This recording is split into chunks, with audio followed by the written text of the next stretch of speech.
I've got 4 brand new pedals from TC Electronic and I want to get classic 80s tones. Can I get them? Let's start dialing in and we'll see.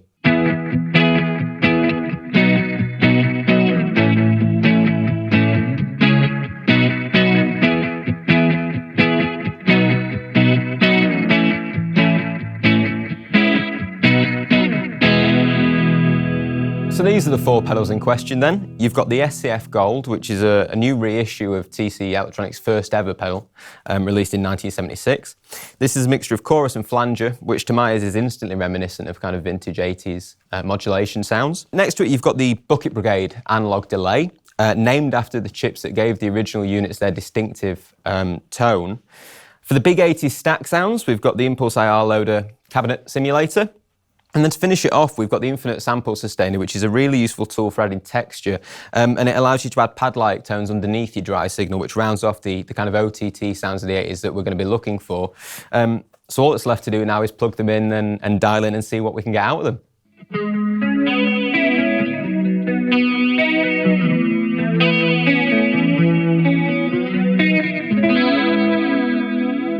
So one of the iconic tonal combinations of the 80s to my ears is a nice subtle slapback delay with quite a warm, warbly chorus. So we've set the Bucket Brigade up with quite a short delay time to create a slapback effect that sounds like this. And we've dialed in the SCF with quite a high width and quite a low speed to create a chorus effect that sounds like this. And these are running through the Impulse, which is set on a 1x12 Celestion, which is gently widening the sound and adding a little bit of thickness. And this combined to me to create a quite an 80s inspired effect that sounds exactly like this.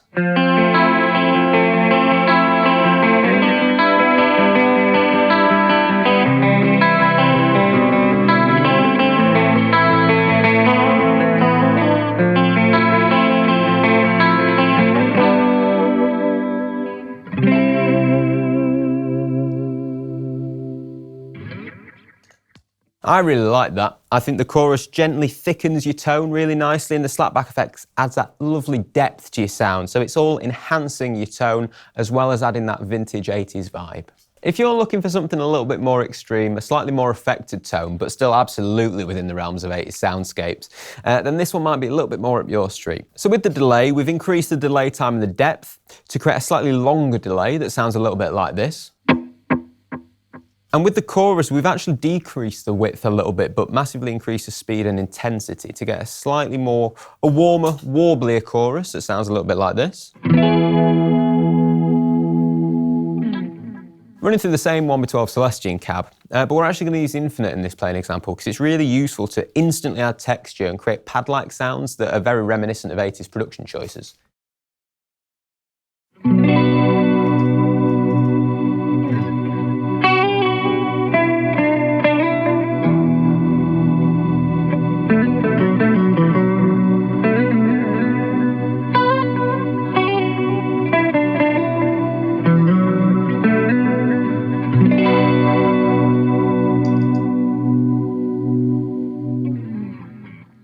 Now I really like that, it sounds very, very thick, very wide, and the Infinite just creates that depth underneath and it allows you to essentially accompany yourself. So it's a really cool songwriting tool as well as a textural tool, and I think those combine really well to give you really thick 80s soundscapes. So for something a little bit different with this one, I've switched the SCF Gold onto the flanger mode.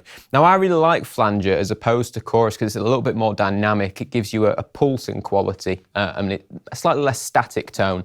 And I've reverted Bucket Brigade back to a slapback type tone, but with more depth. I've also switched the Impulse to a Celestion 4x12 greenback. So the slapback sounds like this. The flanger sounds like this.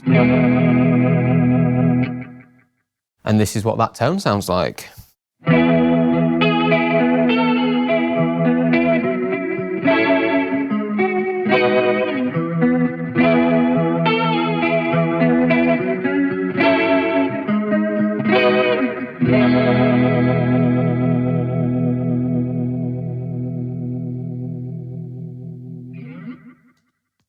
Now I do really like that, as I say, it adds almost an extra dimension to your tone with the pulsing quality of the phaser and nicely exaggerated by the analog delay.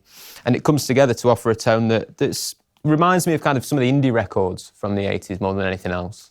Now, don't make the mistake of thinking these effects are only useful for clean tones, because they can actually be utilised across a range of sounds and genres. And in fact, the flanger is one of the secret weapons of Eddie Van Halen and can be heard across all of the early Van Halen records.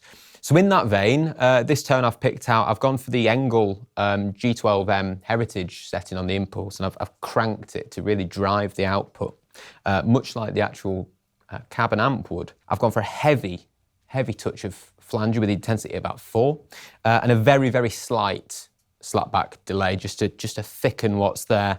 And that sounds a little bit like this.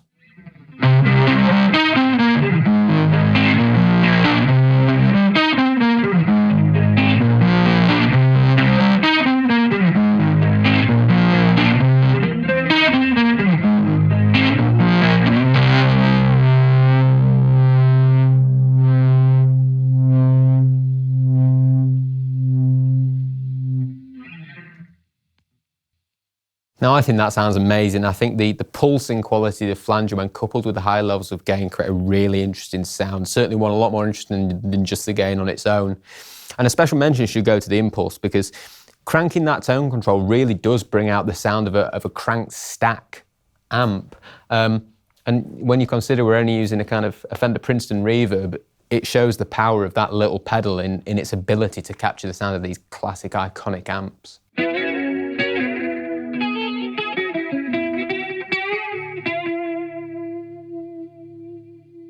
Okay, now we're going to push these pedals to their absolute extreme just to show off the sheer versatility on offer here.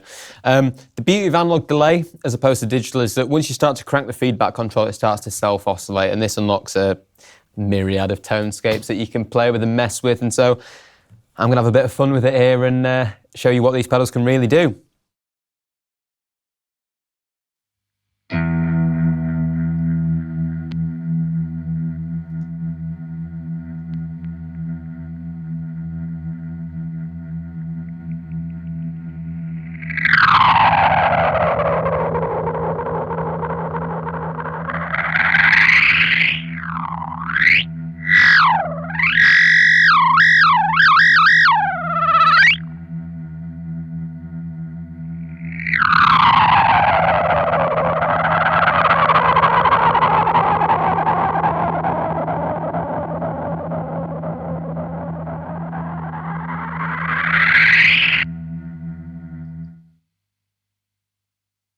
So obviously that's a little bit wacky, but it serves to demonstrate the power of these pedals and these devices that are often only used in fairly stereotypical ways, but it shows that the power really is in your hands in what you want to do with them.